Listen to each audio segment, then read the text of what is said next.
Then you have your art handy to show too, right? Sorry? Really, all the art that you show looks fantastic. Good to see you there, Mike. Okay, hi, Eric. So we're live right now. All right. Today, a little bit of FaceTime. I usually use my logo. Not the logo, just a picture of an eye. So Sure. it's one of the villains in my Chromosome 96 book. Yeah, I mean the art. Depends what you see, really. I mean my stuff is more cartoony stuff. Not a huge amount of fans, but yeah, enough. Some other art I've been sharing right now is from a project that we're gonna have soon going on Indiegogo called Hunt, and that is set in prehistory. It's a wordless comic book. It's a wordless graphic novel. So I did not know that about. yeah, so I mean, I was initially developing this language with an actual English teacher, and Wow. we saw a bunch of prehistoric movies. So we saw the seminal Raquel Welch, 65 million years BC, and then we watch Quest for Fire a lot and all that. And we had the idea. Well, I had the idea to have Neanderthals, and the story be about Neanderthals, and So and there's the whole very cast, little. Sorry. the whole cast is Neanderthals. Well, actually, now it's kind of changed a little bit because basically the idea was that I wanted to have the story um, around this group of extinct humans. So not the actual strand that brings us up to today, but one that eventually kind of died out or was assimilated and whatever happened to the Neanderthals. Because there's this certain emotional beats in the story that I wanted to be related to a species of people, to a group of people that eventually had no future. So I mean, that is I can't give it away, but it's basically the dramatic overtone of the story has to do with that. Has to do with a bit of loss and a bit of not being able to achieve what you wanted to achieve in life. So it's kind of almost works as an allegory, basically. So it's an Very, allegorical kind it's of. very ambitious to do a comic without dialogue, and of course people have done it before, but you have to really know what you're doing with storytelling. Do you have any of the art that you can share on the screen for anybody else who's watching so they know what it looks like? Because every time I hear a piece of Yeah, that art, it's very cool, man. yeah. It looks I like it. have. Yeah. Well, let's share it. Let's put it on the screen if you go. Yeah, I've been sharing it almost Fantastic daily, one. and obviously we have to do it daily. But while we're on, I'll just put a little bit on. Great. The little trailer, well, really just a promo clip that has been done is actually on the channel. Is the video just before Oh, the cool. stream? So after the stream is over, or or while the stream is on, people can always check that out. Sure. Very So impressive artwork. It's very yeah, impressive artwork.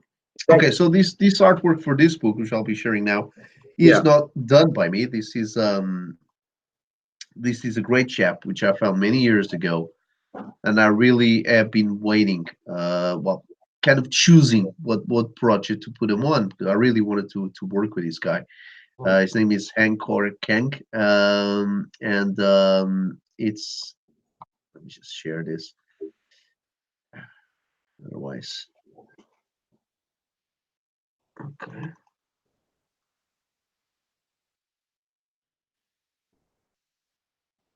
Okay. Yeah, that is really cool. So this guy lives in a wonderful place. He's surrounded by nature, and he manages to kind of funnel that in through the art that he does. So he's got these great textures, and I believe he's self-taught, and obviously he falls into that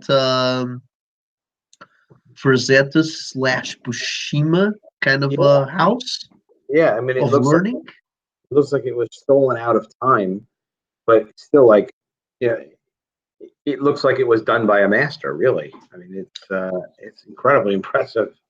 Yeah, he's got great control of these hatching and these cross hatching. He's very good. I mean, his anatomy is wonderful, and he also manages to capture the expressions I want. And I really wanted to have this book, which was not just action, but it also had an emotional core at the center, a very human emotional core.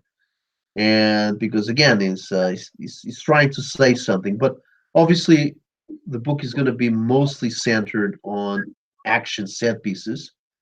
There's going to be battles between different warring tribes, and then there's going to be these fights against a series of animals, against a series of wild beasts, as the title hunt, because these guys are actually on an expedition to grab meat for the tribe to take back to the women and the children. So it's really is half of it is attempts to be a kind of a realistic take on the life at the end of the Paleolithic. So I clocked it in around 35,000 years ago, because there was a series of choices that I had to be made in terms of actually what sort of tools they were going to be using, what sort of weapons, if they were already domesticating some animals or not. But this is a nomad tribe. They don't domesticate yet, so they really go on hunting trips, and that is the basis for actually just a really wonderful action driven book.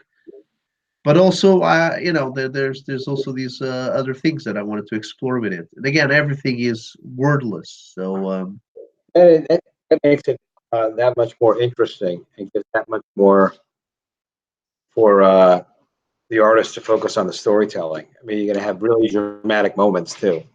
yeah.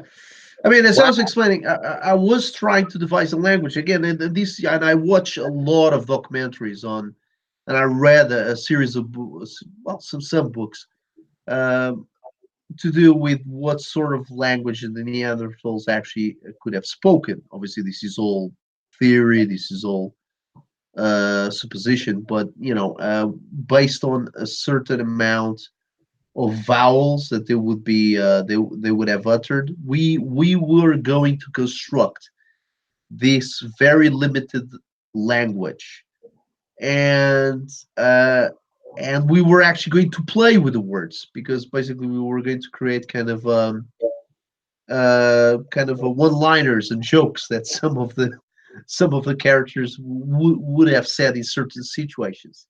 So basically, we were going to create a whole alphabet, a whole series of words that Wow. we could cobble up together, but it had to be clear enough to the reader as that after a certain number of pages and after a certain amount of repetition, the reader would actually kind of understand what they were saying, because we were going to marry this language with the actual scenes, with what you actually seeing on the book.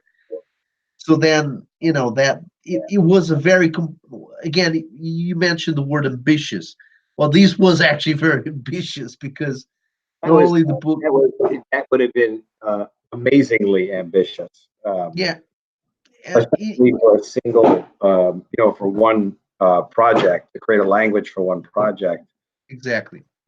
I Yeah, mean, would it just is we're not Tolkien. Tolkien could come up with all these languages, elf and all that, but you know, we option not to do it, because we thought that it was going to complicate things. So ultimately, it really complicates. What you get now by not having dialogue is, as a reader, we have to pay a lot more attention to the page of what's going on, and really look at everything going on and make sure we understand what's going on and what's important. So you get a tendency, I think, to pay more attention to the actual story. But with adding some foreign languages dialogue, um, just the comprehension piece of understanding a foreign language. You lose what you already have that language in the emotional reactions. Yeah, exactly. And it's very relatable still, because if a giant bear was doing what that giant bear was and I was there, I'd probably be reacting, you run away or you react like, one of the guys in the scene.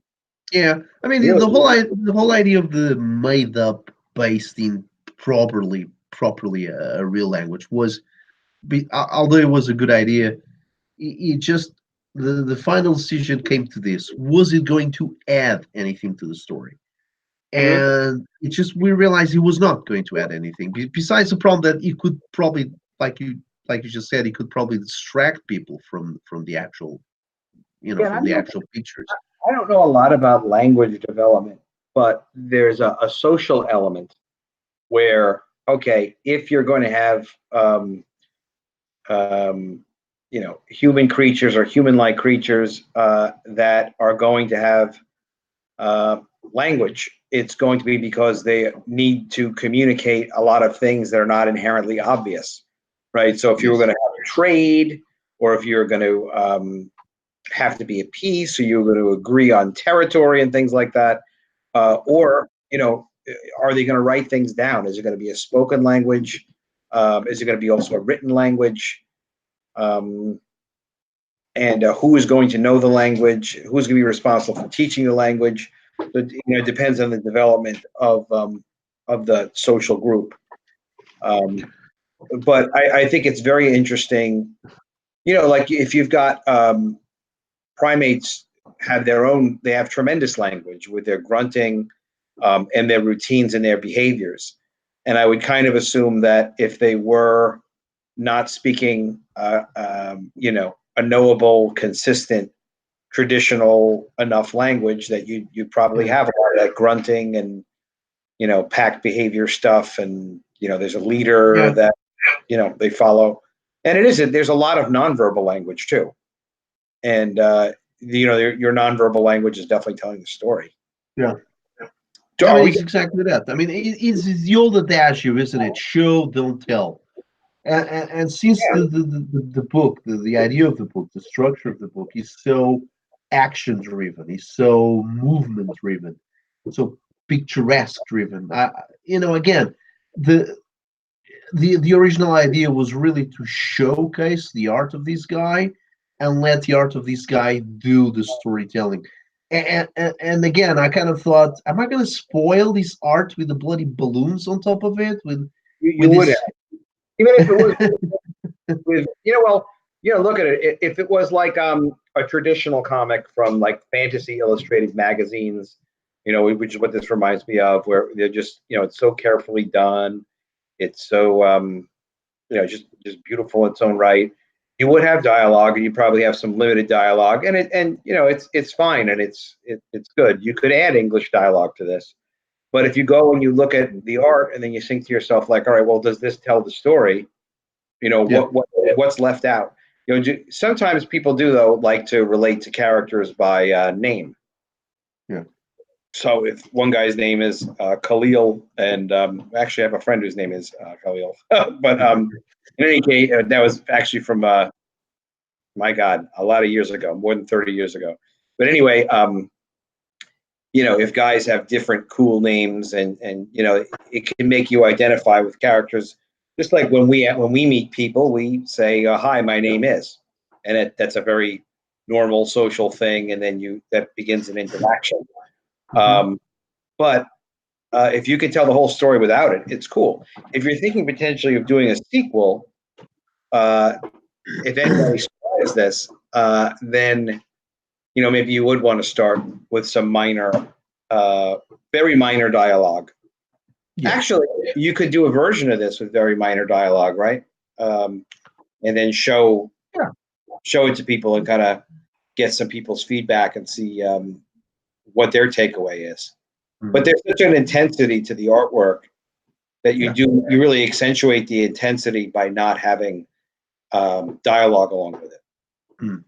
And actually, the original idea that was always to do a book with no words. So actually, I went back on myself, and by pushing this concept that I wanted to include the half-baked language into it, it was just really to have a kind of a gadget in it, kind of a selling point.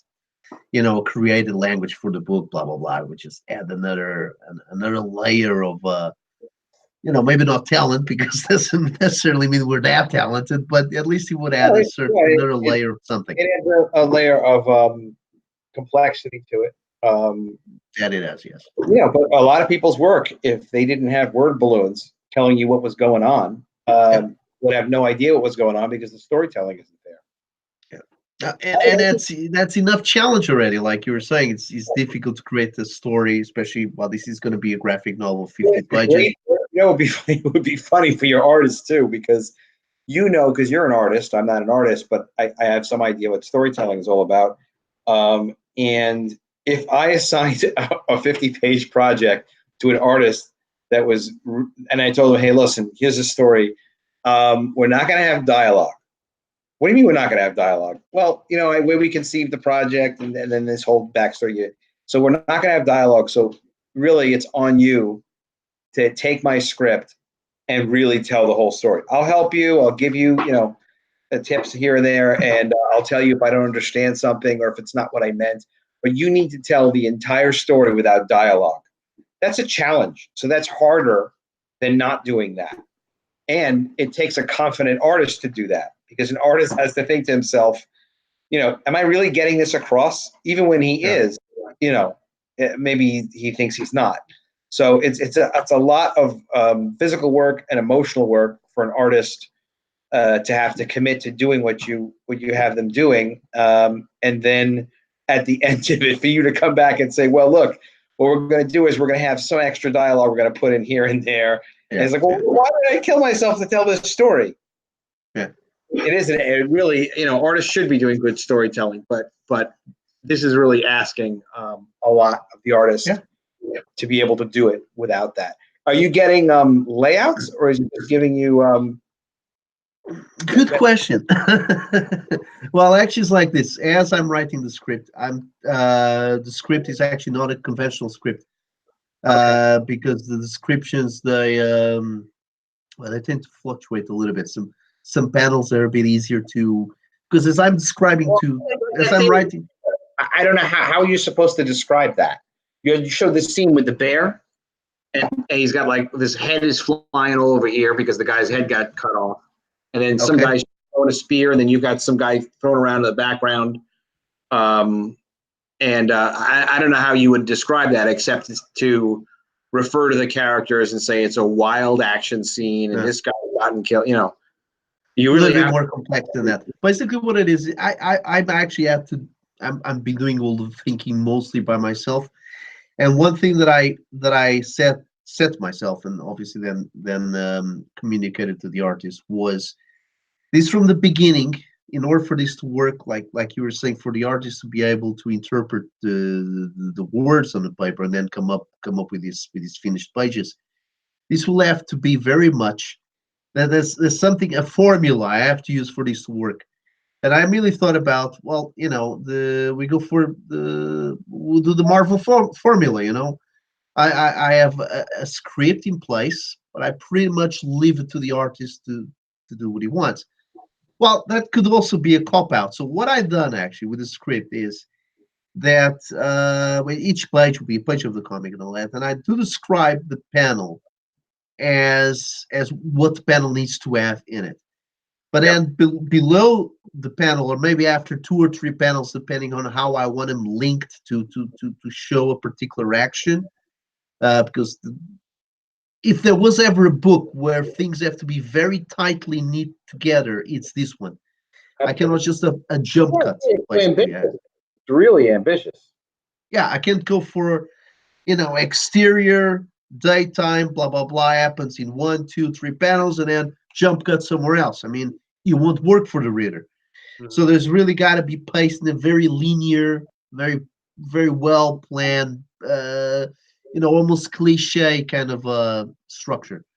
He wrote the whole thing before he started drawing it, right? yeah. So basically, I'm I'm writing as I'm writing the script for the script to be finished. Basically, what it is that after a certain amount of panels or one panel, whatever, like I was saying, I add a footnote. so this, so that's why this script doesn't look like any other script because this script comes with footnotes, lots of them, not just one or two, depending. Sometimes I don't need that much of a footnote because maybe there's one page it's a splash page or it's a double spread and it's just one main picture, bear tearing up the head of the guy or whatever. But when there's, we're dealing with a page which is actually a sequence of events, Mhm. so 4 or 6 panels, and I have to describe, well, these guys actually turning around and making a face because I have to explain like it's a normal script. Yeah. X guy doesn't like Y guy, and Z guy is looking at the other one like he doesn't like either. So there's confrontation, there's a little bit of friend enemy kind of situation, right? So I'm describing that. I'm writing that like you would be writing a normal script. It's just that when you cut away to the dialogue, you don't have a dialogue. So, Is, and that goes on for 50 pages. is the artist anywhere near located where you are? Now the artist is all the way in Malaysia. Oh, wow. so Oh, we okay. Wow. we contact through email alone. So I know he knows what he's up against, and I know what he's capable of. Yeah. And that is a good foundation already to start with this. Is he But yeah, I mean, I'm pretty sure it's going to be a long process, and once we go live, I will have before we actually go live. I already did a tentative date of August. I announced the 1st of August, but that was just really a tease. Yeah.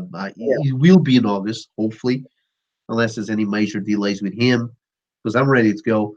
The thing is, You have to be careful because the stylistically and also with respect to the skill set for storytelling, you can't replace this guy. oh yeah, absolutely. Yeah, It's you a can't wonderful get time. like halfway through and then all of a sudden say, all right, well, he's not available now because something happens in his life. People get sick, things happen all the time. Um, and then God forbid you're like, yeah, I have to start all over again or replace someone like that. It does not look like he to replace. Oh yeah, that would be impossible. I mean, if he Yeah, falls sick, then the project is dead on the water. yeah. So, but the important thing for me to know exactly before we launch is exactly how long it will take. So that's why when we launch, hopefully in August, I'm pretty sure it's going to be in August, we're going to have the first 6 pages already done. And that straight away is going to be on the campaign, going to be presented for the world to see how the story begins and what exactly is about. Because the first 6 pages introduces you to the concept, to everyone and everything in it. There's no major action scenes, but the concept is there, and that's what it matters. You got to grasp the concept as a reader, as a potential buyer, as a potential consumer, and then um, during the campaign, we'll definitely be adding 1 or 2 spreads, with a couple of big action scenes. That's about for each main section of the book. There is a big spread. Uh, for individual battles, basically, that Oh, wow. It'll be different like different set pieces. in this thing practically. Yeah, so we both want to take. It's both a story that I want it to be elegant. I want it to be lyrical, and at the same time is a good adventure piece. Is stuff that entertains. So I'm pretty sure that anyone reading the book will the way structure and obviously if nothing bad happens, then I'm pretty sure it's going to be something very special. That anyone and everyone should like. At least if not the whole book, then at least certain things in the book. Maybe some people will appreciate more the more quiet moments, the more lyrical moments, and the rest of the people will probably love obviously the gory action set pieces, which gonna have a lot. So we're taking no blows here, man. We go all the way. It's just gonna have. There's no necessity to have nudity in this in this story, but as far as being brutal and raw, it will be there. This is a brutal and raw book, and I'm pretty sure any publisher in Europe would probably be quite happy to publish this. Hopefully, Yeah, I know. Looking at it, you think it, and there's nothing wrong with after you're on Indiegogo to then offer it to other publishers too, especially in for foreign rights and things like that. I think there's a lot of potential for comics publishers to offer their material to, especially for foreign reprints, especially for foreign reprints. I mean, I'm not saying I would. I would prefer to handle all that, although I don't like to, but I prefer to do all the sales myself. What I'm saying is that this is the kind of book that, for example, a French publisher like Dargaud or something, I'm pretty sure this will fall within their sort of portfolio.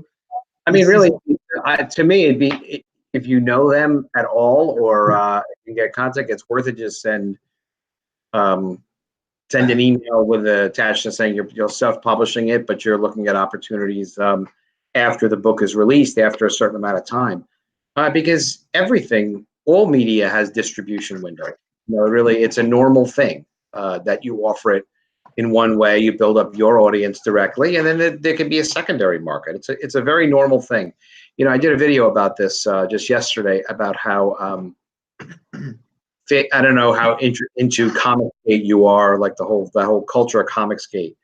But phase one was really identifying the problem with where comic books have gone with the major companies in control of publishing, even the independents going into social justice warrior, pushing social agendas before character and quality.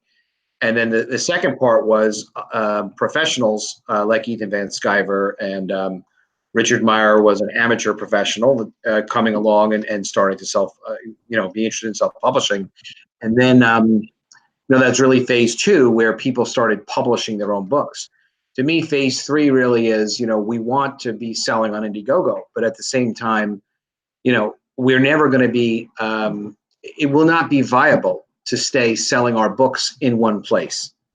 You seem like you know comics well. You've been around the game a long time. Obviously, comics used to be sold on newsstands on returnable basis, like magazines. That was up until like really the 1990s. That's how they were sold. Back going to the 1930s, 1940s, decades they were sold like that. Then comic book stores became popular. Now comic book stores are starting to have a lot of trouble, and it's no longer really as viable a distribution system as it once was. But then comics started to be able to be available in album form in bookstores, much more like is done in Europe. Then crowdfunding now in the last 10 years or so has become more and more popular over time, with sales directly to consumers, excluding retailers. And it's fine to sell direct to consumer through Indiegogo, but we don't know how long Indiegogo is going to be around. We really just don't. We don't know if their rules are going to change. One of the things that makes Indiegogo functional is our ability to promote our comics through social media and YouTube. We don't know if YouTube's going to want to keep letting people live stream for free, or even for a price that's viable. Because frankly, the reason YouTube seems to work is because we all kind of use YouTube for multiple things, in addition to promoting our comics or looking at things that are of interest to us. So a lot of people who would buy comics happen to coincidentally be available through YouTube. But YouTube isn't necessarily going to make itself, it's currently working for their business model. At the point that they decide maybe it doesn't work for their business model, yes, then you just have to find something else. But go find something else is not a trivial thing. But if when you're producing a beautiful looking book like the one you're producing, you are in touch with publishers in Italy and France and Spain and Germany and Australia, even the Philippines, South America, there could be a group of publishers that would say, we are interested in this, that would help you be able to know, okay, well, I will have some extra distribution no matter what. But first and foremost, I take care of my special window, which is my direct relationship with my customers, where you ship them directly either through Indiegogo, or who knows, maybe Indiegogo merges with Kickstarter and disappears. It happens, those kinds of things happen all the time. And they're like, well, there is no there's only one outlet, and they limit more, and they only want books of a certain kind. Or Indiegogo gets acquired and changes management and decides, we want to really focus and only feature projects for small publishers that only do a certain amount of business. You never know what the limitations will be. And the thing is for people, I don't know, you seem like you've probably been self-employed before, and I've been self-employed my whole life. You need to have backup plans. You absolutely have to have backup plans, because even people with the best of intentions, their plans change, and then all of a sudden you realize, wait a minute, this is a problem. And when you need to fix a problem because it's an emergency, it's much more difficult than, well, you have a couple of things going or opportunities that that you've opened. So that's my 2 cents on it. I'm a believer on, I think phase 3 for Comicsgate absolutely is focus on direct sales to our fans, our consumers first. After that, we ought to be looking for follow-up sales to comic shops, bookstores, other foreign markets, all the places that we can create relationships with. Licensing. I did a list of about 15 or 20 things in my video, Comicsgate Phase 3. And my YouTube channel is at adameveryday.com. Will direct to my YouTube channel. So that video was just up yesterday. And I give a nice list. You have to, there's a way to take care of your clients, and at the same time, treat them like gold. But then later be like, all right, well, there are lesser important reseller clients that you can treat like bronze. And it's a fallacy for us to think like anyone who might want to, like your book, anyone who might want to buy your book, people from 15 to 85 would be interested in your book.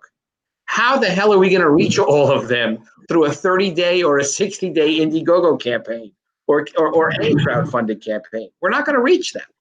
We're going to reach a fraction, which is fine. We reach a fraction of a fraction, but there's no way to be available to everyone. And then just as another quick thing about it, people make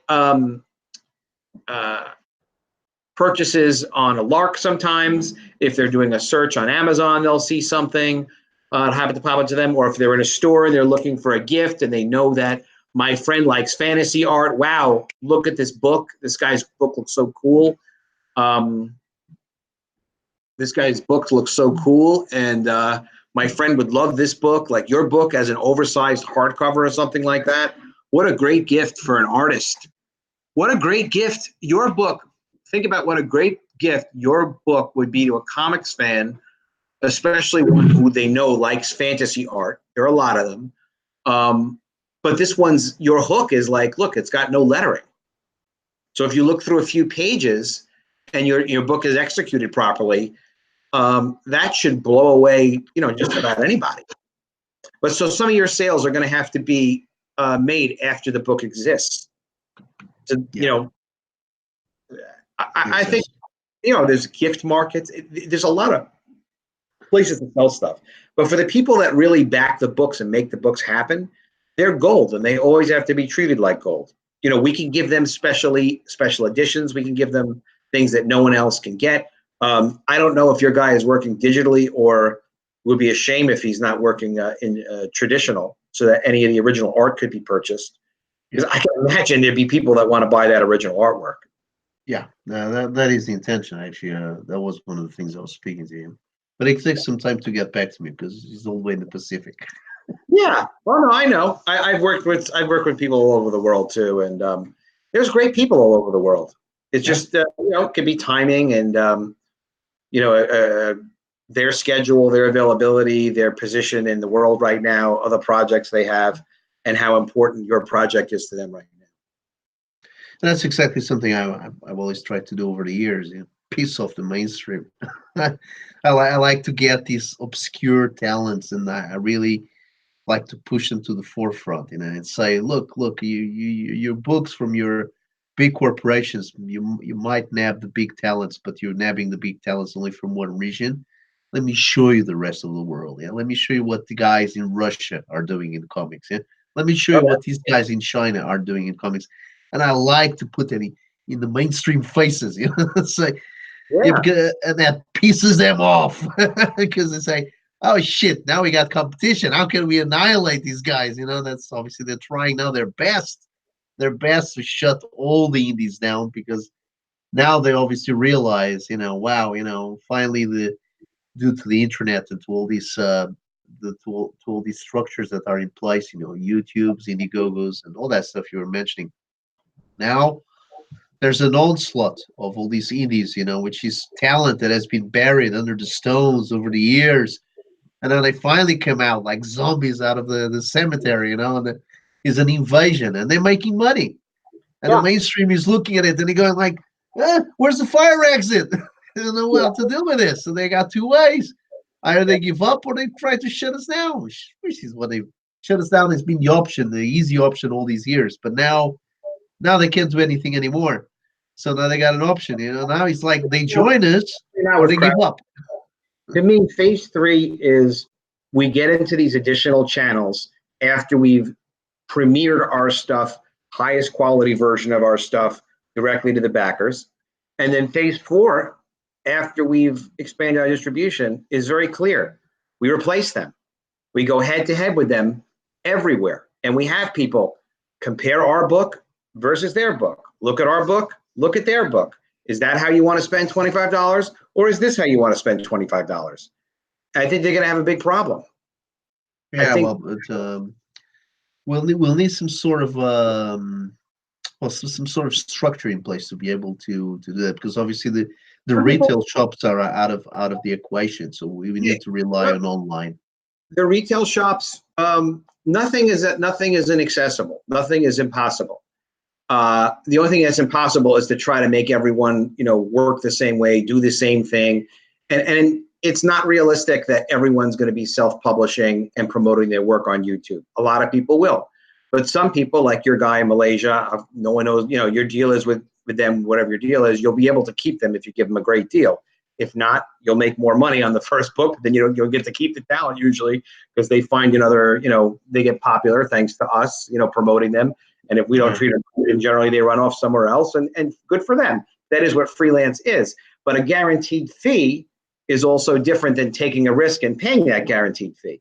So there's an opportunity as a publisher to hire people, pay them fairly, and then if you take all of the financial risk, you would wind up with a lot of reward, but you can give them a bonus as well. And that's what I see the successful guys in Comicsgate doing, paying bonuses. Yeah. The ones who are paying those bonuses, they do wind up keeping a large share of the profits, as well they should if they're taking the financial risk. But that means being able to bring in lots more talent, because you tell your talent, you're not telling your talent, well, look, you have to be on social media, you have to promote, you have to be nice, you have to speak English, you got to follow up, you got to go on all these shows, you're going to put together your Indiegogo, don't make any mistakes, don't set your goal too high, et cetera, and learn all these things, and then get the books. And then don't blow the money. Don't have a personal life that causes you to blow the money. Don't let anyone touch your money, that your money gets blown, that your books can't get shipped. So you just run the business, deliver everything, ship it out, pay all your bills.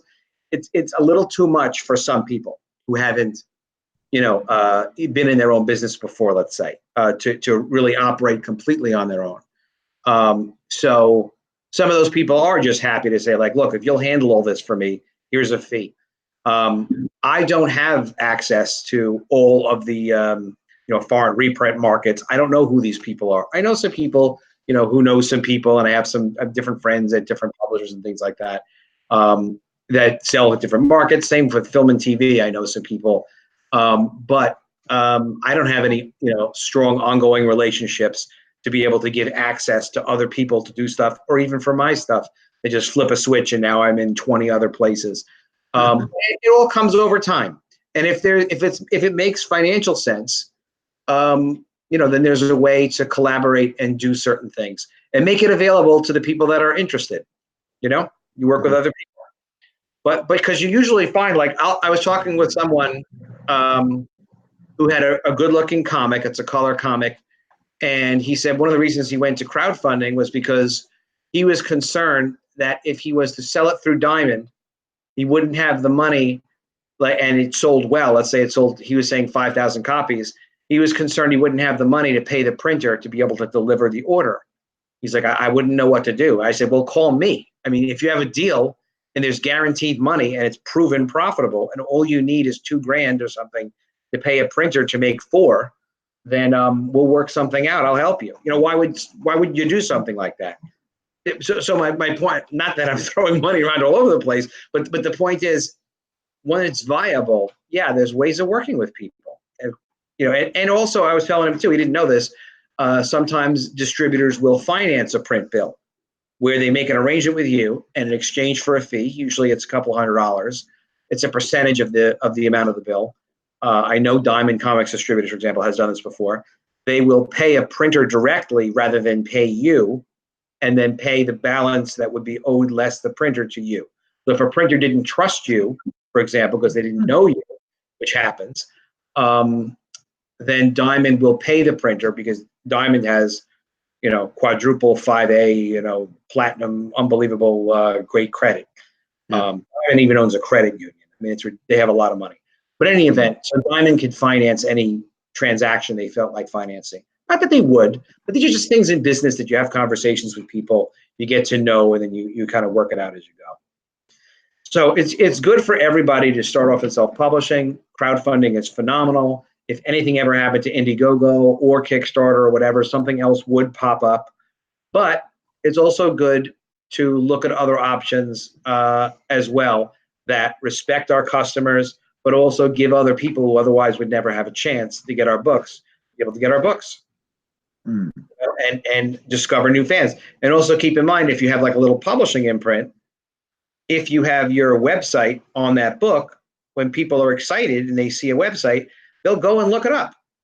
So one of the most successful self-publishers in crowdfunding right now is Brian Polito, who sells on Kickstarter. Yeah. He publishes his book, and then he does well, and then he repurposes the material and sells it in, I believe, in different formats. Instead of a trade paperback, they'll do a couple of single issues or something, and then sell them to comic stores. And he makes money from the sales to the comic stores afterwards. But he also draws people to his property that can then go buy more for crowdfunding. So it's what you call a virtuous circle. It just grows and grows and grows and grows, and it helps everyone. And Brian has employees, and he has a facility there, Brian Polito, with Publishing Lady Death, and he needs those extra sales. And if something happened to crowdfunding, he would still, or if he had some kind of disappointment or some extra expense, he has multiple outlets to go to. Yeah. So, again, it comes back to, you always respect the customers, and you don't tell a customer this will only be available ever this one time on Indiegogo or on Kickstarter or whatever, if it's not true. You do not misrepresent ever. Yeah, absolutely. Never. But you can represent and tell them the truth. That, like, look, I want to get out there. I want to sell our books. I want people to be aware of us. And the truth of it too is just like, look, Indiegogo, there have been competitors that come and replace each other in comics before. There have been other companies that come up, they go back, or whatever it is. Who knows where comics are going to be being sold eventually. So you want to be able to be there. And then also, look, there's Amazon, there's people sell on eBay successfully, they sell at conventions. So it depends also too. Are you the artist? Is this you're going to do one book a year, or are you going to do, try to do books every month? There's a lot of variables to it. But I think it's important to understand where we're headed. Where we're headed is really expanding our distribution so that we can eventually lead to head-to-head competition, where we say, look at our stuff, look at their stuff. There may not even be comic stores anymore. Maybe they all come onto crowdfunding. Yeah, we're thinking of a timeline where things converge. For us to be at that level where we can compete directly, I would suppose that they would have to come down a few notches as well. So they're saying they're in decline right now. So we're waiting for that line where the two converge, and that's the moment where we can. And there's nothing to wait for. Especially as you said, absolutely, your work is absolutely viable for European publishers at the least, but all over the world. If people, I don't know if they want it, if it fits their publishing plan. They distribute mostly to bookstores, so it's different than us selling to comic stores in terms of how they plan their titles and stuff that they do. Who knows? You communicate with them, they tell you. It's not a secret. They'll just tell you, but it's just someone has, you have to do the legwork. But yeah, we're not going to wait for any convergence. Everybody's going to come out, put their best work forward, take care of their customers from Comicsgate anyway, and create more excitement because we're excited and we're passionate about all the stuff we're doing, and we're going to do more stuff. And it competes. It didn't compete directly, but when I've seen many people say that they used to spend more money at the comic store and now they're buying just stuff from Indiegogo or stuff only through crowdfunding.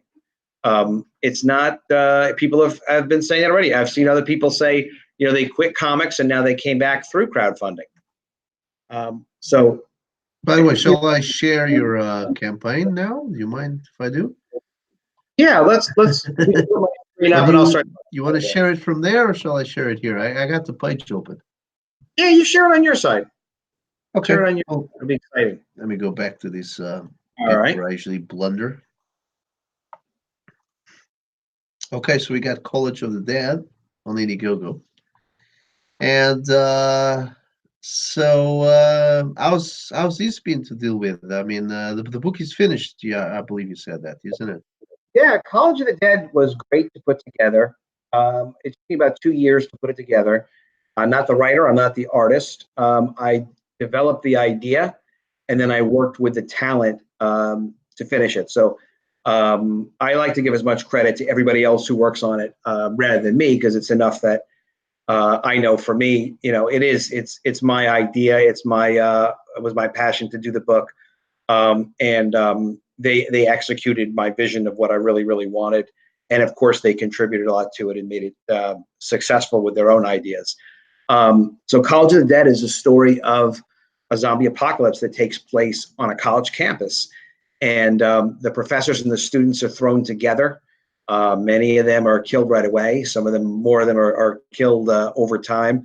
Some of the people are more dangerous than the zombies, and that is how it goes in an apocalypse. But there's a lot of fun. It's very engrossing. And on that page on the Indiegogo for College of the Dead, we've got about a dozen story pages, and you can really follow how the story reads, and you'll see it's very engrossing. Stefan Petrucca is the writer. He did a fantastic job on it, and really did a heck of a great script. And the artist is Javier Aranda. He's from Spain. And he loves zombies. He did that cover, and then Kyle Ritter did the coloring. And I mean, I couldn't ask for more. I couldn't be happier with what they did on it. They did a fantastic job. So yeah, this is just the first book. It's 140 pages. It's all black and white, and it's all completely done. And we'll be shipping in October 2019. Really before Halloween. It'll be delivered before Halloween to people internationally. And I have done a couple of other crowdfunded projects before. Everything's shipped. It's never been a problem. And on this one, I picked kind of a high flexible goal. And a flexible goal means the project's getting funded just for whatever the amount of the amount that's funded towards the goal, whether it's the goal or not. And it's already beyond where I would need it to be for them to be printed and distributed. There's nothing that can stop this book coming out. Let's put it that way. It's a matter of as many people as possible being able to enjoy the story. And I will keep the book in print. This is going to be like the first printing of it. It's great to get the first printing. But you spend years working on these things. We're not putting them out to just put out some of them and then throw it away. We want people to really get to see it and enjoy it and get familiar with it. Book 2 will launch in a few months after people have seen book 1 and enjoyed it. And book 2 is 99% complete now. We're just at the production phase of putting together all the final artwork that was completed.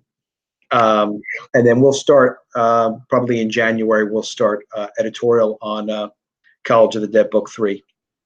Right. Well, do you manage to? Can you? I presume you're affording the overheads out of your own pocket, I would say, isn't it? Oh yeah, this was paid for years ago. Not years ago, but it was budgeted. I budgeted for it, and the thing of it is there's a perfect way to do a launch, and the perfect way to do a launch is to have your editorial completely locked down, your art and editorial, meaning all the story, all the artwork, and just know when it's going to be delivered from reliable people, and ideally to have it all done in advance. That's the production side. the only other side is the promotion side. Well, there's a promotion side. This is pre-launch, and then during launch, and then there's the ultimate delivery. So the production, I focused on getting all of the production done, so I knew that it wouldn't be any issue when it came to delivery. And then on promotion, I really haven't had time to put into promotion. And when you know yourself, you have to take advantage of that in terms of plans. So just knowing me, I was like, all right, I've put off doing the release for too long. I'll throw myself into it once the campaign is launched. And for a moment, I thought about delaying the release of the campaign because the promotion wasn't in place. I didn't fully understand the promotion, honestly, until I started getting into it. Now, having gotten into it, I'm thrilled that I did. It's a gift because I really understand. All right, this is what you need to do in terms of the YouTube channels, appearances, developing your own personality, your own appearances, and promotion, and showing people in the Comicsgate group and people who are interested in independent comics in general, to show them what you can do and to show them who you are. And it's very different than publishing that I've done in comics in the past, where really it's just images in a catalog, people place pre-orders, and then you just make sure that it's profitable. So now I look at it and I just say, look, I know I have the promotion. I knew I had the production part locked down, no problem. Promotion is a little bit of a mystery. And delivery is no mystery to me. I have physical prototypes of these books in hand already. So I just looked over to my left because they're just to my left. Yeah, I know we can deliver, and I know the books are done. So it's just a matter of letting people know about them now. And the second book that we do for this series, the promotion's going to be fantastic. 10 times better than this first time out. And then we'll probably offer an opportunity to get this book because a lot of people won't have been able to have the opportunity to get it just yet. And I'm also building my YouTube presence on my YouTube channel, and that creates fans as well. And I'm also, in promoting this, I'm finding that I've been able to help a lot of other aspiring self-publishers who don't know about contacting a printer, and they don't know what to watch out for. Say when you're dealing with a printer, and also pricing the levels of what works and what doesn't. I knew a lot going into this, to make sure you charge enough so that you're going to be covering your costs, because you're not doing any favors by making something too cheap to deliver in a good way and to maintain the quality. But I also learned some people are so passionate about being drawn into comics that it's a weakness of my campaign that regardless of how much money you have, I don't give you an opportunity to be killed by a zombie. And people want to be killed by zombies in comics. That's one of the things they really want to do. But you can't do it on this campaign because it's not set up for it. So, that said, but for the second time, for the next book, yeah, we'll have an option like that. We'll have a couple of other cool tiers and stretch goals and things like that are really part of the whole promotion experience and the crowdfunding experience. But Can I just interrupt you to ask you something? Of course. I'm looking here at these two panels, and then there's an obvious number here at the bottom. So is this an actual page of the book? Oh, yeah. Yeah. Right, so the book is 2 panels per page, yeah? It's 2 panels per page. Okay. Yep. And the art, we designed it to work that way with the artist and the production. And what I wanted to do was, I am always obsessed with suspension of disbelief. And I took it very far with this project and with another project where we were focused really on, we want every panel to be the same size. We want to just deal with 2 panels a page. And I felt that the action and the story would flow very smoothly, and it would be a really engrossing read that way. And it's true, it is. Right. But of course, it was a big limitation on the artist, and it was a big limitation on the writer. But fortunately for me, my writer has written comic strips even before.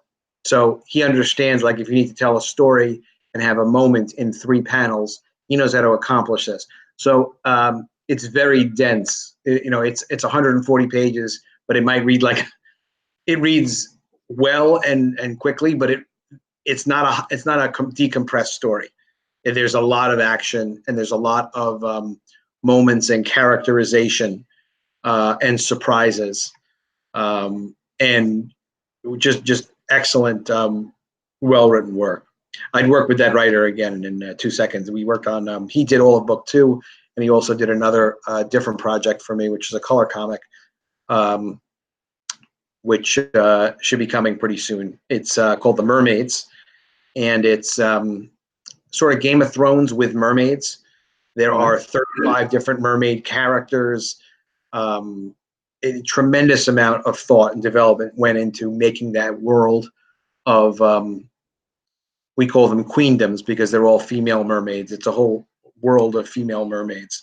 And there's tremendous drama. It's a similar aesthetic to Game of Thrones, but a strong fantasy element of them being, you know, they're under the water. It's a separate world of just mermaids. Mhm. We even have a pregnant mermaid, and people wonder how she's able to reproduce, and it's part of the whole lore of the world. All right. So it's very immersive, very cool. By the way, every time I bring people here for a little showcase and then we go through these campaigns, I do pause on the perks, and I was just curious. You could tell us one thing here. Sure. We have this Ashcan, but the Ashcan seems as thick as the actual main book. It almost is. I mean, that is the Ashcan is 100 pages. Maybe I should put 100-page Ashcan in the description, right? But it's 100. Now that I think of it, it is 100 pages, and we made that. I wasn't sure if it was going to look really cool or not, but the content's really cool. And then we made the mock-up, and it's really cool. Mhm. And what it is the full script is, again, Stefan did a great job. He wrote full script style, did a beautiful job on the writing. The artist then did layouts of each panel and on each page. So the layouts weren't the final pencils. They were just like, you know, cool layouts showing the action, translation. So what the Ashcan is it's the full script of 1 page of full script, and on the other page layouts. Right. So you really get to see how the comic is put together. And I'm really glad that I did it because it looks fantastic. It reads really well. And it's educational too for people that make comics. You know, we all learn from each other anyway, even other comics professionals. So just to see how people work, it's very interesting. And you can go and see where the artist took liberties from the script. And you're like, this layout doesn't match that script. It's like, yeah, because Javier did his own thing and we didn't have a problem with it. Or he misunderstood us, and then he may have corrected it on another version of the layout. So there aren't like multiple versions of layouts. It's enough though to see it come together, because I really love the process of making the comics. You know, for me, we're always working on Adam's ideas. Adam has a great idea. We're not going to do anything. I'm not going to do anything, and nobody that works with me is going to do anything unless it's based on one of Adam's great ideas. So I have the privilege of working with really good professional creative people who go and execute my great ideas. I mean, that's fantastic. So I love every aspect of the process. You know, I like the summary that I get from a writer that says, look, this is how we're going to go and do what we discussed. I get an opportunity to approve that. I like the full script that I get from the writer. I like the creative conversations we have to have with the writer that, you know, the writer anticipates something I didn't, or maybe I didn't explain something properly, or maybe they have a new idea that I didn't think of, and that happens too. It's great all the time, and we're able to incorporate that in. And then the same goes for the artist. But it's such a privilege to be. I'm lucky that I focus. It's luck, but it's also a lot of hard work to focus on developing cool high concepts. So this College of the Dead, I'm happy and confident to say, is a cool high concept. People that hear it like it and think well of it, and ask me, is this going to be a show? Is this going to be a movie? You know, it's like, well, who knows? You know, I'm not I'm not doing it for that purpose. I'm doing it to make a really great comic. And then absolutely, I'm open to gigantic licensing royalties for film and TV and all sorts of wonderful things. But you don't do it for that reason. If you love comics, you do comics because you love comics. And then eventually something great can happen. Well, let me ask you something here on the last part then. Since the hash can is actually a sketchbook, then what you guys gonna have on the art book, which is this third book you got included? What is the art book? That's a good question, and not everybody always catches that. Well, the art book is also really cool. This is another thing where we're making the book, and I'm like, hey, this is just so cool. And what it is was only me. Well, I don't think the writer even got to see it. I'm the only one, other than the letterer, who he letters. He likes work, but it's not his work, So the art is not his work. The lettering is. So I'm the only one who gets to see what these panels look like without the lettering on them, and at as far as I'm concerned, proper size. So, we have all of these panels that are 8x8 panels that they're just beautiful panels. So I was wondering, well, we have a weird situation here where we have hundreds of panels that are, and it's more than 200 panels that have no artwork on them. Sorry, they have artwork on them, but have no lettering on them. What if we just did these like as an 8x8 book for the people that really love College of the Dead and just kind of wanted to, they really appreciate the art, they're zombie fans and whatnot. They really want to see what it looks like as it was originally intended. So that's like your book, actually, except that the storytelling is not going to be the same as yours, because ours was done with the expectation that, there's going to be lettering on it. But I did an identical perk for a campaign I did last year for a Chromosome 96 issue 1. Was exactly that. Was the color copy, but there was a perk where I would offer the black and white version, so just the inks, no text, no nothing. Oh, very cool. Just like you were saying, for the people that dig the art and just want to appreciate it. I'm mostly myself. So I appreciate it. I mean, it's beautiful work. It's beautiful work, and it's 8x8, so it's like it's big. It's bigger than the panel on the comic page. That's right. It's a nice. It's really cool, and you can't really do. For me, I'm like, I'm going to do this because I'm not always going to do panels this size. We're not always going to be able to do this. Yes, you could do it where it wasn't one panel per page the same way, but you can't. It's rare to be able to present the work this way.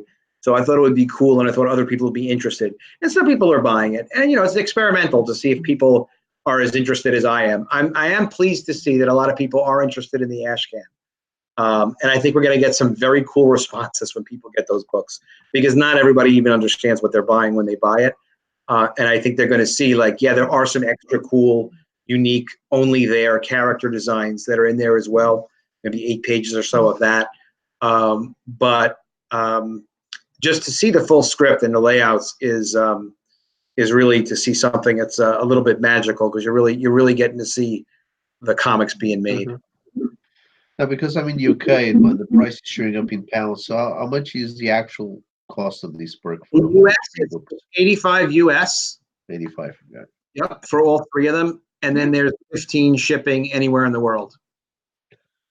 Well, it's a great deal. I mean, 3 books, 85. That's okay, man. It says 140 pages, the main one, the other one 100 pages.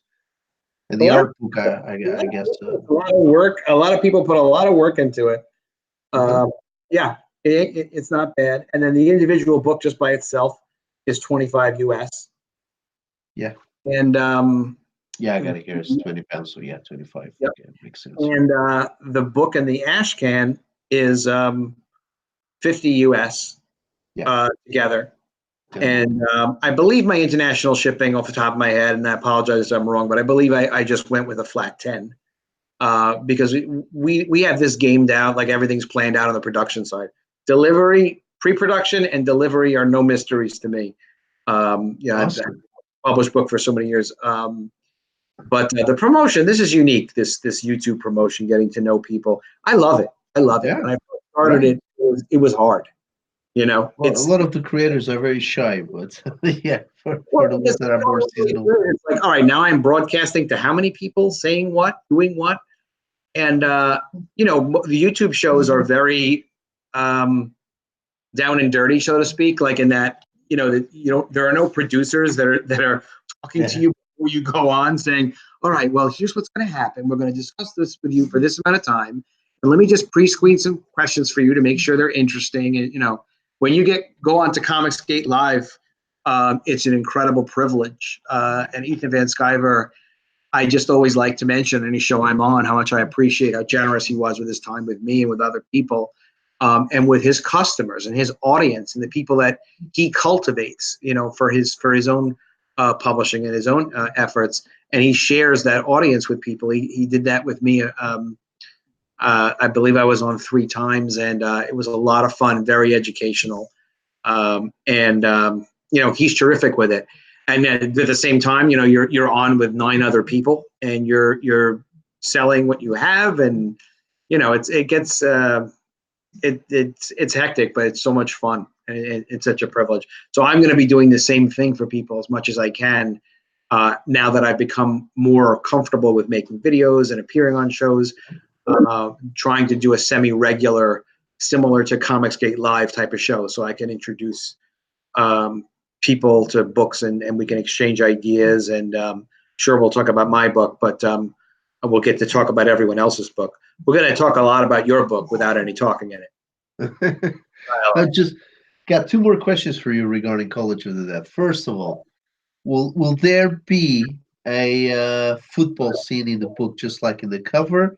And I gotta compliment you on the $10 flat rate for the international shipping. That's only for the main book, right? You have to verify that by clicking on Get This Perk, just to make sure I'm right. I'm not 100% sure, but it was my intention to do it that way. I don't know. Doesn't say here. That's a problem. I guess Maybe if I continue to payment, you're gonna get stuck buying this thing now. I said, I gotta buy 3 copies. Now let's see if it shows up. It'll tell you 10. There you go. Yep. 10. Okay. Yeah. So, that's very good, because a lot of the guys doing crowdfunding, it's hard. they're not sure. You know, they ask for a lot for international, like $25 and above, which I think is a little bit too much and unnecessary. It's way too much, and the only reason you pay that is to support people, because they don't know what they're not familiar with it. I almost said something I didn't want to say, like they didn't know what they're doing. No, sometimes we don't know what we're doing. Like with me with promotion, I got into promoting my Indiegogo, and I didn't know what I was doing. And it doesn't make me dumb. It just means I wasn't familiar with it. But this is something that people really have to do the homework on and really understand, and not just copy successful campaigns, to really know what they're getting themselves involved in. There are also tax issues that can come into play.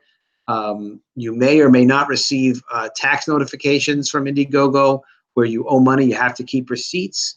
You're not supposed to pay taxes on the full amount that you get. You're supposed to also pay tax. But people don't even really know all of that stuff. So I can't give tax advice. Now, I can't give relationship advice either, or therapeutic advice. I just made a video on my channel talking about how to deal with social anxiety from getting unsolicited compliments that are true, because a couple of our friends were talking about it on Twitter, and that leads me to believe a lot of people struggle with different things. So I share everything I've got with people, let's put it that way, on my AdamEveryday.com YouTube channel. Yeah, you find out as you go, but there is something to be said. If you don't know something already, do the homework, but you also don't have to do the homework alone. Find a study buddy, you know, like you and I are in the CG Delta group, and we are going to be recruiting people for that Discord group, which is Discord the same as Twitter, it's just larger. So look for the CG Delta, for anybody who's interested. Look for the CG Delta Twitter handle. It should be CG Deltaverse. I'm sorry, I don't know off the top of my head, but just Google a little bit and get into Twitter, type CG Delta, you'll find it. And there's a way, it'll show you a link to get to know us. And we help other small publishers with doing some of the homework. So we're like study buddies. You know, you don't have to do it all by yourself. We're not in competition that way. We're here to collaborate with each other, and support each other, help each other with promotion, which is really the hardest part. Is no matter how good your book is, it's not going to be, if it's not going to be seen, it can't be sold. And not everybody is. You know, I'm a pretty sharp guy, and I've been in publishing a long time. I didn't know how to do any of this stuff. So, you know, we like to share with those ideas, and we find ways of helping each other out all the time. All the time. We all have different strengths. So it's good to collaborate a little bit. Just don't do it. You know what I'm saying? Stay away from zombies. I'm only kidding. Just getting back to the, just briefly, just getting back to the post. You had excellent questions, so I apologize. I do talk a lot. That's okay. No, I was just well, before we go to the cover, just sticking on this last note about the international shipping, because you were mentioning you know, Yeah. people don't actually have the experience, so they don't know exactly what they're doing. But you know, you have the flat rate nailed down, because obviously, like the word you were using, you've done your homework. But that's exactly the same thing I've done here. Before I went to do a campaign, I went out to the post office and I said, look, this is the actual weight of the package I'll be sending. And I actually took a package with the books inside. So that's the exact amount of pages that I'll be shipping. And then I asked the post office to give me a breakdown of all the costs internationally, international costs, because sending something to the Pacific costs one thing, Yeah. sending one to across the Atlantic costs another, sending one to down to Africa, where I'm at, in Europe, is another. And I got all those prices. It's not a big deal. I mean, there's not much. And I actually even said, well, I'm a bit worried because the U.S. Customers, they complain about custom fees and all that. Well, they said, well, there shouldn't be any, because you're already paying the full price. I mean, there's not much more. You cannot pay any more. You cannot top it up just to help out. Nothing to do with shipping. You know that. Yeah, so it's to do with what you're actually sending, isn't it? I hear a lot of the Comicsgate guys did not know that. Customs is not customs is border tax on the value of the item that you're sending. Yeah. Like Trump's trade war. Yeah. So, and I'm not being political about that. I'm just saying, like, if it's going to be 25% or whatever, different countries have different rules that you can send different things of different value. And I'm sure that's one of the things that you discovered. It's not shipping. It's the relationships that countries make with each other, with the idea of whether or not they're going to let things that were made in other countries come into their country for competitive reasons, for whatever reasons. So Canada has one that's as low as, I don't know off the top of my head, I know we've done our homework, but as low as a $20 value or something like that, where if it's more than that, you have to pay a certain amount. Because I did some work a couple of years ago with an artist we did some books together, and I was sending him his promotional copies, and it exceeded a certain cost, and he was stuck with like a $50 or even $100 US customs bill to receive his books, which was not my intention. So I reimbursed him for the customs fee. But you don't want to make that mistake like 500 times, on one big order. So yeah, it's understandable why people charge a lot for international. And there's ways of dealing with it. But also, look, you take responsibility, and you have to make it reasonable. And as a publisher, you do decide, like, well, who do you want as a customer or not? If shipping outside of certain countries doesn't look viable and you feel like you want to deliver it, then you could do a digital international only, for example, and say, look, we're going to allow you to buy digital if you're international, or other people do all digital if you're really concerned and you don't have the confidence about it. So, I mean, people international will do that. I decided not to offer a digital version of this book because I want people to have the book, and if I have obviously it'll be cheaper to ship I'm based in the U.S. It'll be cheaper to ship some places that are U.S. based than Canada or Australia or Africa or wherever. But it kind of goes into the whole mix and the whole equation. But digital is a very viable business for comics. It really is. There's a website I like to tell people about, and again, this is in my video. It's worth checking out. called Drive Through Comics, and they've slowly become very relevant. And there's a friend of mine who sells an older library of comics content, and he just has reprints from stuff he used to do in the 90s, black and white stuff. And he makes a couple $100 a month in royalties from it. And he does other things too. But, it may not matter. If you're like one of the top Comicsgate guys, you might be like a couple $100. Why am I going to, what do I care? But, for other guys, smaller guys, and we're looking at different sources of revenue, absolutely we care. They also might feature the work a different way. But the other thing too is Drive Through Comics, like Comixology, they have browsers on there. People that go, not like browser windows, but they have like browsing purchasers on there. And they might do a special sale at some point.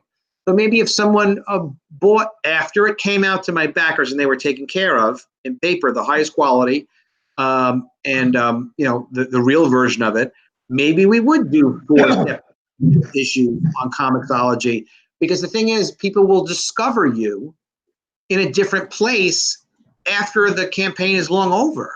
Yes. And then when College of the Dead 2 comes along, they can buy it through the crowdfunding. You could wait a year, of an exclusive window, if that's what it is. With me, I deliver everything I promise. I'm obsessed with that. We have to deliver everything we promised and a little extra, but at least everything we promised on time or early. Bottom line, that's it. So, maybe we'll get off track if we produce a masterpiece like some of the super high-end Comicsgate books, but probably not, because I'm just so focused on delivery. I'd rather wait until it was complete or nearly complete, or we just knew we'd have it. But I think digital is, it's proven itself to be viable, but again, it's not just the viability, it's the discoverability, where people can become familiar with your property. I mean, can you imagine the success I'd have if we had, 5% of the success of the Walking Dead graphic novels, and their reprints and their gigantic, massive collections that they do, their omnibus collections. And the truth of it is it's all possible. The content has to be good, and you have to be discovered. I mean, the material has to come across where people can find it. So you have to make yourself available so people can locate it. And it's very possible nowadays to do different covers and to do, always respect your customers first, and your crowdfunding guys who got you there. They want you to be successful, though. They want you to have the next campaign even bigger than the first campaign, without them having to pay for all of it themselves. Let more people discover it. Now, I'm excited, actually, believe it or not, to answer your very insightful question of, is that scene in the book where some football players are running around with a zombie head? The answer is absolutely. And that cover was taken from a panel in the book, and then Javier, because I loved the panel so much, I had it on my wall for for months. And then I hadn't had a cover done yet for College of the Dead. We had just done the interiors, and I was like, I really love this image. This is a really cool image. This would make a fantastic cover. So yeah, Javier had to go back to work on it to make it suitable for a cover, because it was just designed as a comics panel. Yeah. And he did that, and then we had to go and add a helmet, because he wasn't wearing a helmet in the scene inside the comic. And then Kyle colored up, and my graphic designer went and added some other really cool elements to it, and we just loved it. It's just great. Pretty cool. It makes me want to do the whole book in color, except the book was designed for black and white. So I wanted to still be in black and white. But, I want to, look, you as creative people and as publishers, we want to do a million things. The important thing is to focus on doing something good, deliver it, make sure people are happy with it. And if it was successful, you do more of it. And some of the creative impulses, you can't do every creative impulse. Like, you want to create a language out of nothing. I've never even been that ambitious. Although I've never even been so ambitious to try to tell a story without words either. So you're a super ambitious guy. But as you know, you could create another language, for another property sometime else in the future, right? We don't get to live all our dreams at once. That's true. A little bit at a time. Well, one of the reasons I invited you here is if you still have a bit of time, because I know you have another stream you want to get onto, I think, in your own channel, right? You could give us, in a nutshell, kind of the career you had up until now? Because I remember back in the '90s, you were responsible I mean, you had a whole floor of cartoonists working under you. Is that correct? We did a thing or two. Yeah, I'd love to give you my background. It's probably good practice for me. And then I'll go and I'll prep for that other stream. Sure. So my background in comics was I loved comics as a kid. I thought they were really exciting. And some of the first comics I came across were Jack Kirby and Stan Lee's Fantastic Fours. And they weren't new when I got them. They were like back issues that I got at a flea market somewhere. And my mom let me buy them. And they weren't expensive. It was just like reading copies. And then I got really into comics, picking them up off the newsstands, which again, as I tell my friends, remember that conversation we were having about distribution earlier.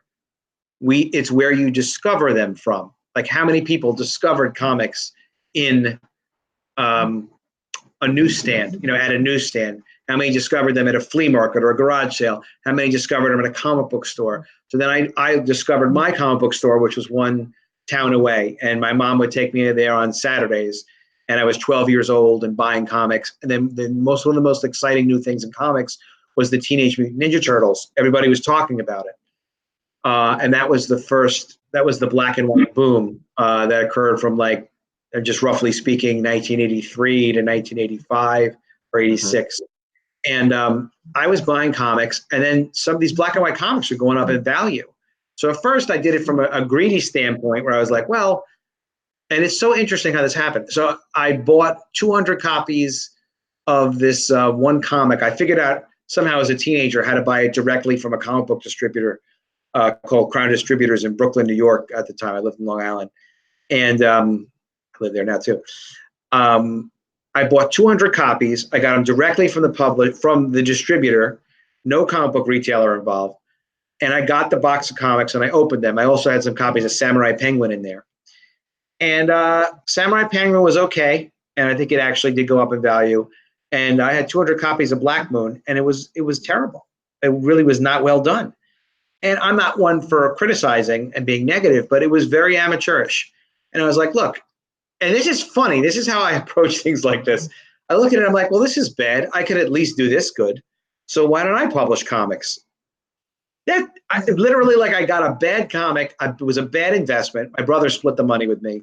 It was a bad investment, no doubt. It's the book. I mean, I probably find a Black Moon #1 from I forget the name of the publisher, but anyway, it was bad. So I read the book, and in the indicia it said printed by Solson Printing Company in Brooklyn. So I called the the printing company, and I said, hey, I want to publish comics, and I see you guys print them. And I figured, well, one of the things you're probably going to need is a printer, if you're going to publish comics. So I talked to them, and they're like, well, we could also distribute your comic. So within a couple of months, I came up with an idea I was really excited about. I was like, why didn't anybody do this? Animal parodies were really big, so why not do an animal parody of G.I. Joe? So I did G.I. Jackrabbits #1, and it sold well. We sold like 15,000 copies. The printer distributed them, kept all the money. We never got any of the money, and robbed us. And I became friends with that guy again years later. It was funny. It wasn't funny to not get paid at the time. It was pretty stressful. Yeah, go explain that to your parents. But it's just they went out of business. And what happened? You gather your own team for that, or was that your own? My high school, and that was a great educational experience for me because the artist who did the cover was great. He did a beautiful cover. If you Google G.I. Jackrabbits #1, it'll pop up.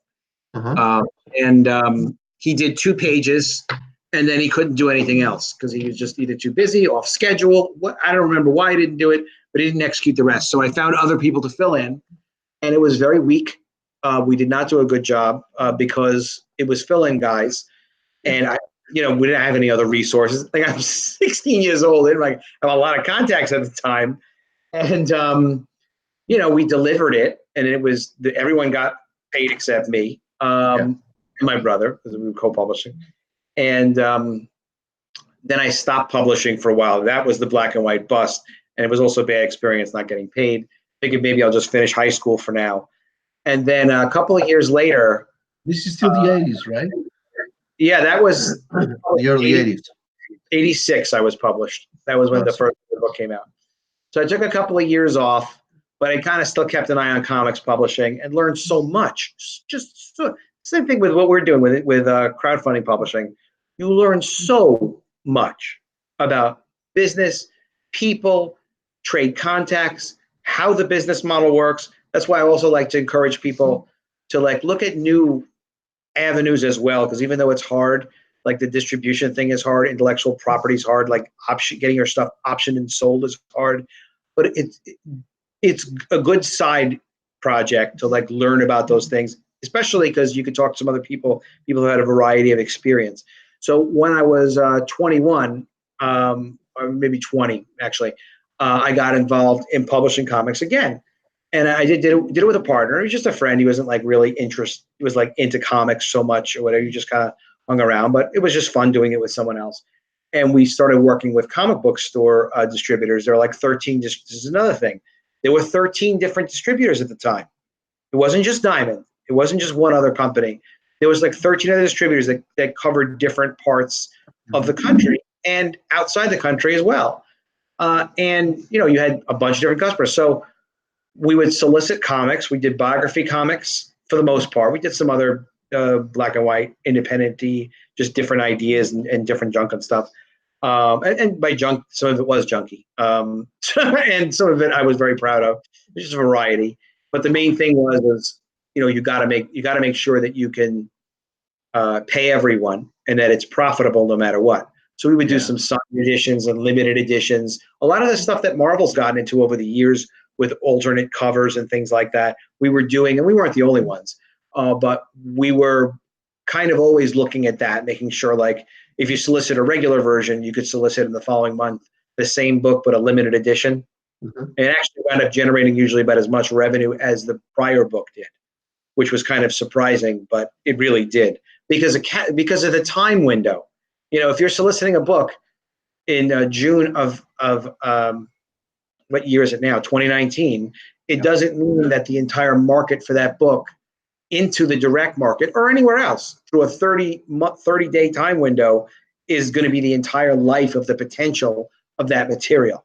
It's not the limit. And I showed it time and time again. This is what I mean. For me, it's so ingrained that we would sell books in June and then in July, and not just the month of June, just like in a given month, we could do a limited edition of almost any version of any book and recoup as much revenue as we did on the regular edition the month prior. And we would do some boxed sets of the books as well, rather than trade paperbacks. We just basically take the books, make a print, and put them in a box. It's pretty inexpensive. And it was another source of revenue. And signed books were another source of revenue. And trading card editions were a separate edition from the regular edition and was another source of revenue. So not every book was applicable for that.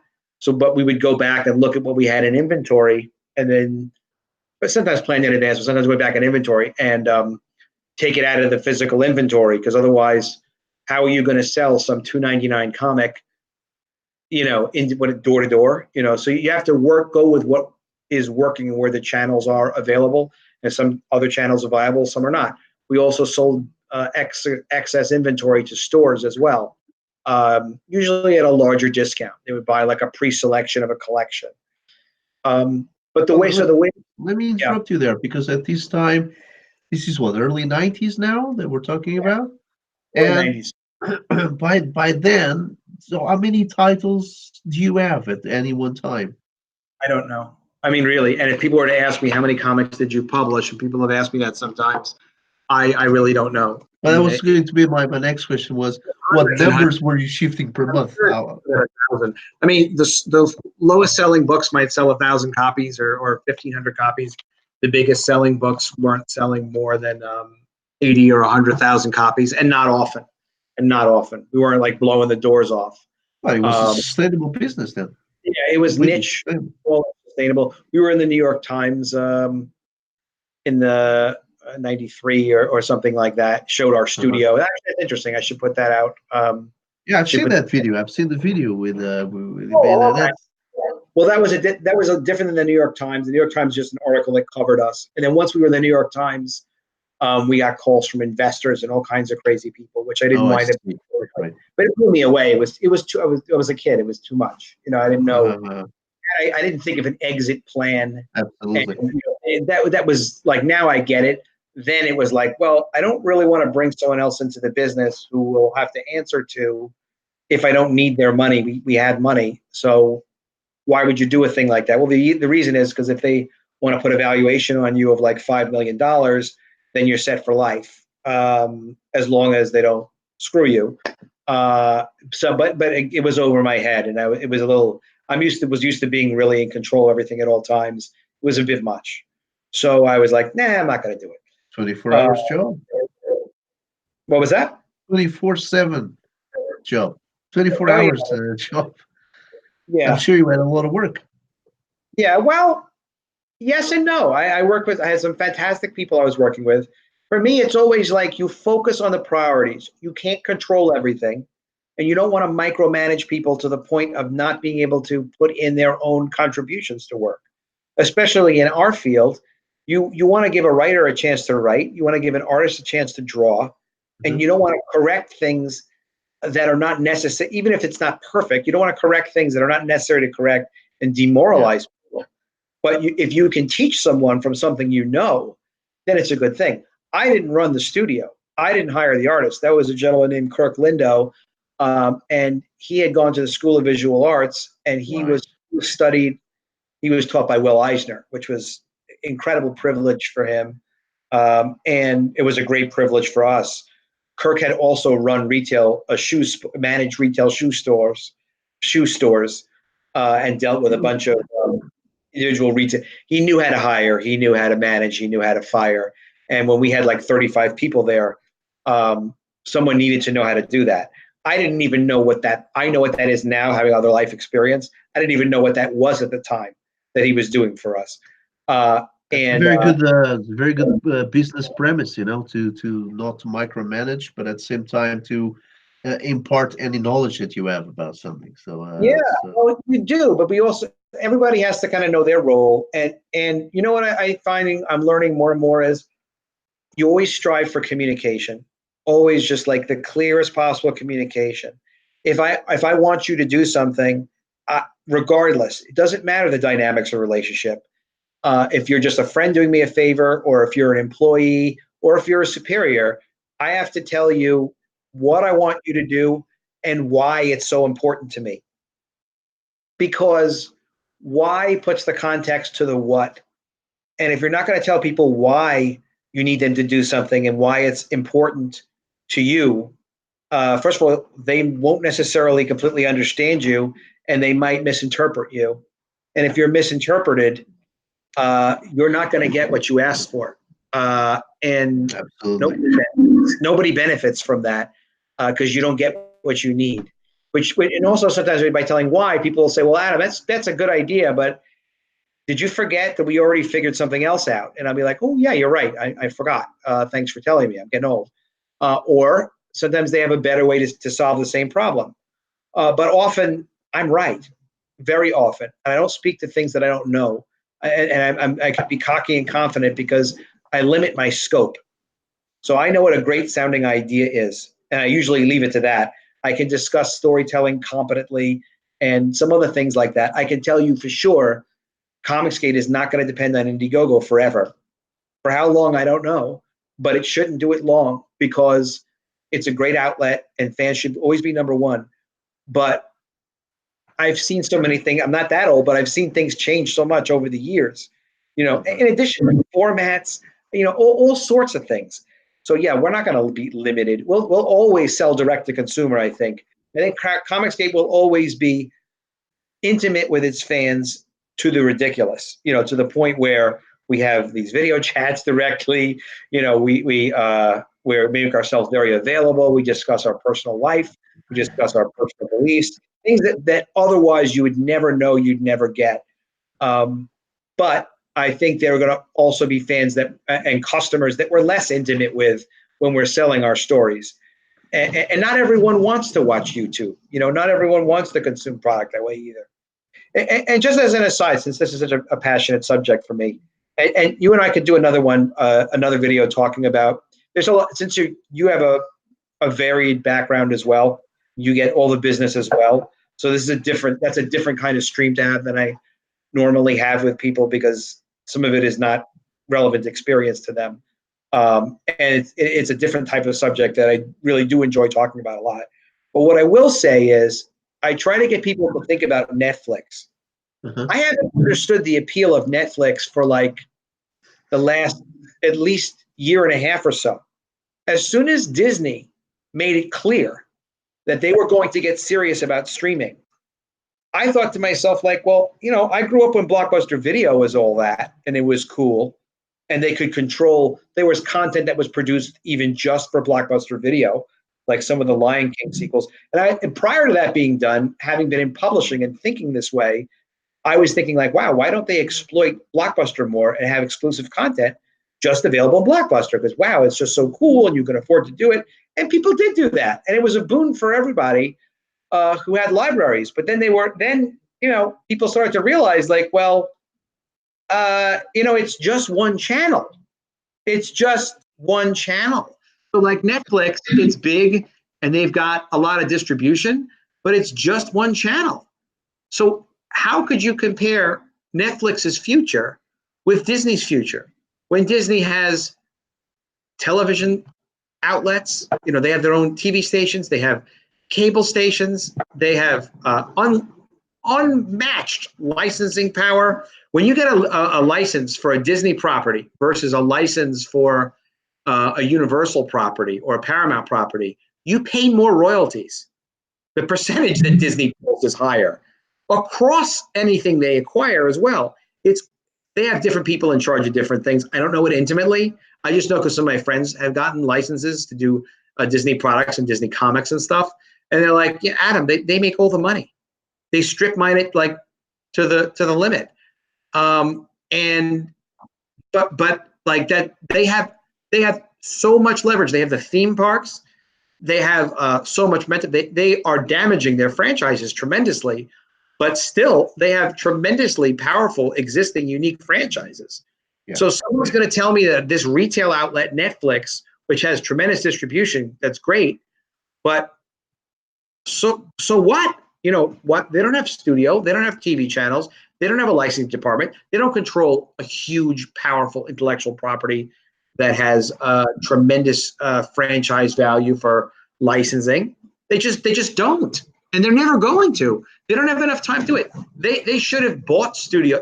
I'm not going to say what they should have done because that's outside my pay grade or whatnot, and they have their own strategic planning. But the problem with Netflix is people buy into it because of the growth, and the growth is limited. And now the growth is weaker than it was supposed to be. There was recent stock reports on it, and they have competitors like they never had before. So they got it's a serious issue, and I don't know what they're going to do. But I do know this is, they're going to fall into the same trap that a lot of people have fallen into, is one channel of distribution, and you put all your energy into it, and it's really robust. Well, especially when you can't control competition. What are we going to do if direct comic stores aren't viable anymore? And, they drop in number by 80% over 3 years, God forbid, but there's a huge shakeout like that. And then that drives all the creative talent who has been restricted from producing good stuff. But, now instead of there being maybe 50 or 75 new Indiegogos a month or something for comics, now there's 500. I don't know what's going to happen. I mean, YouTube isn't proprietarily, only for Comicsgate people, for example. And, the big guys in Comicsgate, and I'm glad they're doing this, but they are providing communication, and other big successful guys who aren't, labeled Comicsgate, but are, also big independent publishers. They're out in San Diego giving conferences these last couple of days, telling people how it all works to professionals who are starving. So they're bringing other professionals into the business to compete, with us. So to have one channel and think that that's going to last, there's obviously no question it's not going to last. The question is, how long is it going to last?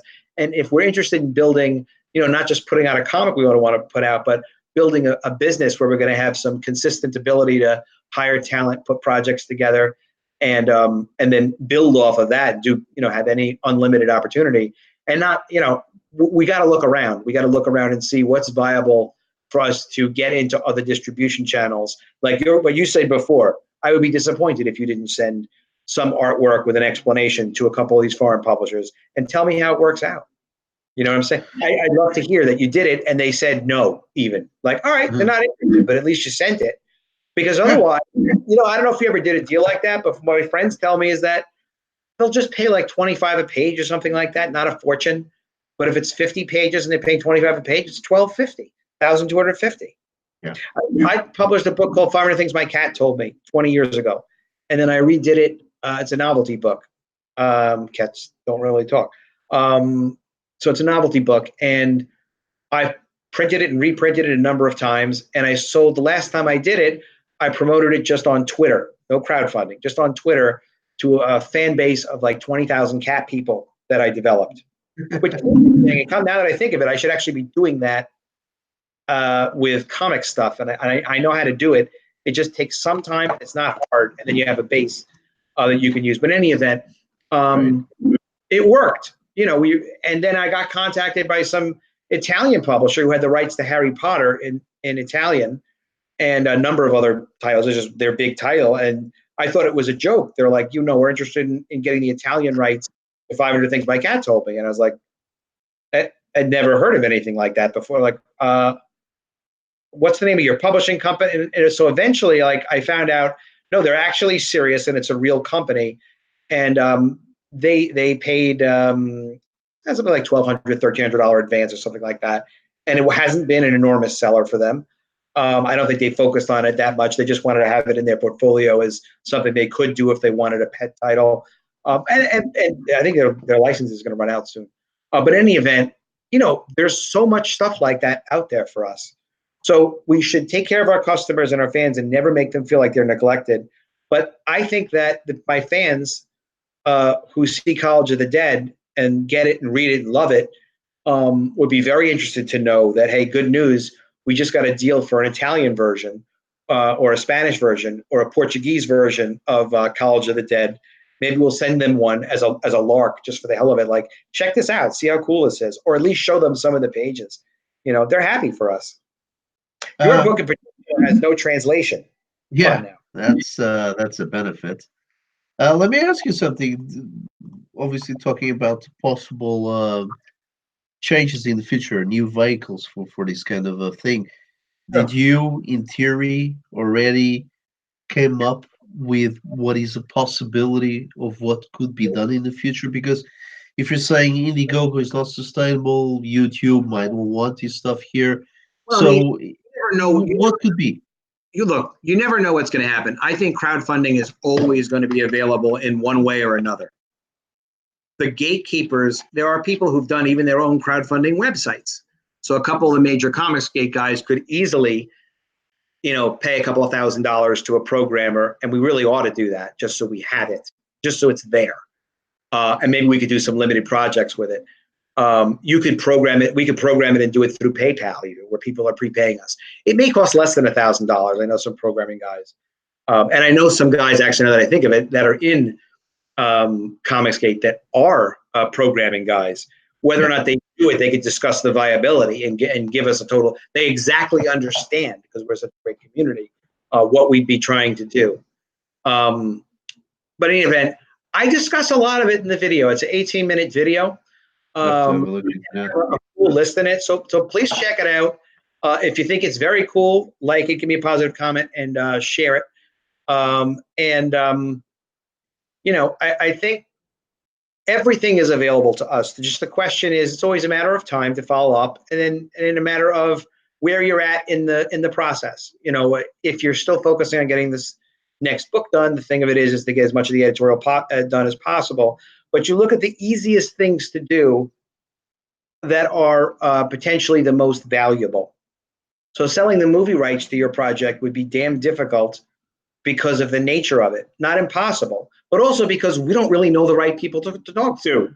Although once your book is physically done, I think someone could look at it and be like, wow, maybe we will make this as a cool, silent, no language movie that would be work very well as an independent movie because it would be the same language everywhere. I could see someone wanting to fund something like that.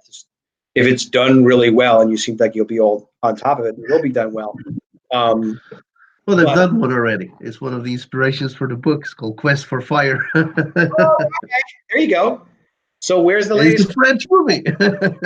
fire? But this one is yours. So give us a big check. It's possible.